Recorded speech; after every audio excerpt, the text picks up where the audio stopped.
Welcome back dear student. আশা করি সবাই ভালো আছো। আজকে তোমাদের শেখাতে যাচ্ছি একটি চমৎকার ফ্রেজ, সেটা হলো ফিল লাইক।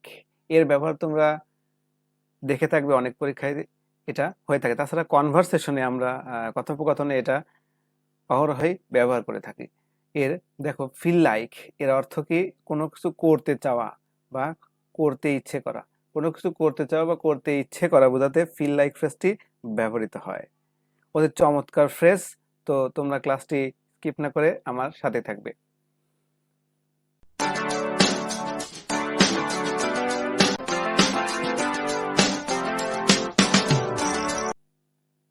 দেখো, তাদের বিরিয়ানি খাইতে ইচ্ছে করছে, they feel like eating biryani. বালকদের ফুটবল খেলতে ইচ্ছে করছে, the boys feel like playing football. আমার নাচতে ইচ্ছে করছে, আই ফিল লাইক ড্যান্সিং। তাহলে দেখো, ইচ্ছে করা বা কোনো কিছু করতে চাও বোঝালে আমরা এই ফ্রেজটি ব্যবহার করে থাকি। তো তোমরাও চাইলে এই ফ্রেজটি ব্যবহার করতে পারো, পরীক্ষায় তো আসেই এবং কথোপকথনে। ওকে, দেখো আমাদের গঠনটি মনে রাখতে হবে। এই গঠনটা মনে রাখলে তোমাদের ব্যবহার ভুল হবে না। যেমন দেখো, স্ট্রাকচার কি দেওয়া আছে? Subject plus feel like plus verb ING extension. বাকি অংশ কখনো থাকে কখনো থাকে না। দেখো example, we feel like cooking hotchpotch. We feel like cooking hotchpotch, আমাদের খিচুড়ি রান্না করতে ইচ্ছে হচ্ছে। হসপস মিন্স খিচুড়ি। আর কুকিং হলো রান্না করা। তোমরা দেখো, যারা মেসে থাকো বিশেষ করে, অনেকেই যখন খালা রান্না করে, খালা থাকে না, হ্যাঁ, তখন দেখবা তোমরা অনেক কিছু, মাছ হয়তো রান্না করতে পারো না, মাংস অনেকেই রান্না করতে পারে না, সেই ক্ষেত্রে অনেকেই খিচুড়ি রান্না করে। তো এই ক্ষেত্রে আমরা ভাবতে পারো যে আমাদের খিচুড়ি রান্না করতে ইচ্ছে হচ্ছে। ঠিক আছে, cooking hotchpotch. You feel like swimming in the sea, তোমার সাগরে সাঁতার কাটতে ইচ্ছা হচ্ছে।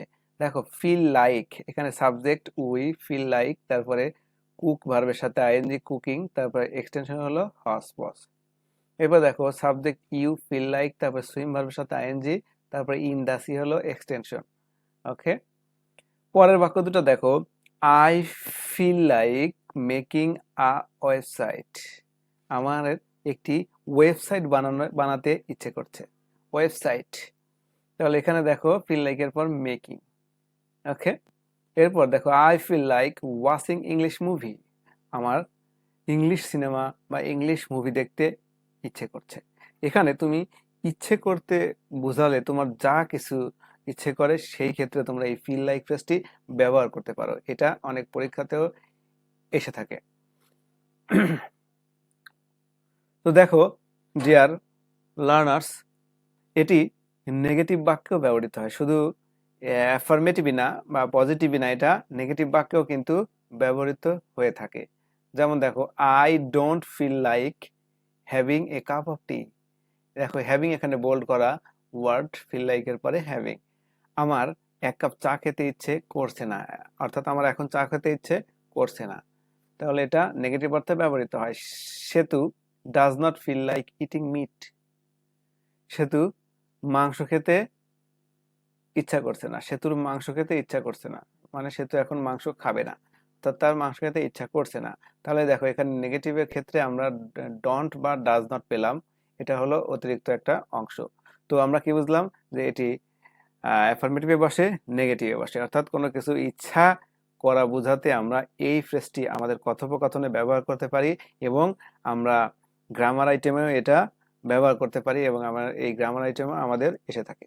সো এই টপিক নিয়ে যদি আর এখন কোনো প্রশ্ন থাকে তোমাদের, আশা করি এটা আর কখনোই ভুল হবে না। প্রিয় দর্শক, আমাদের ক্লাস ভালো লাগলে অবশ্যই লাইক দেবে এবং কমেন্ট করে জানাবে ক্লাসটা কেমন লাগলো। আর যদি ভালো না লাগে তাহলে ডিসলাইক করে সেটাও জানাবে কেন ভালো লাগলো না।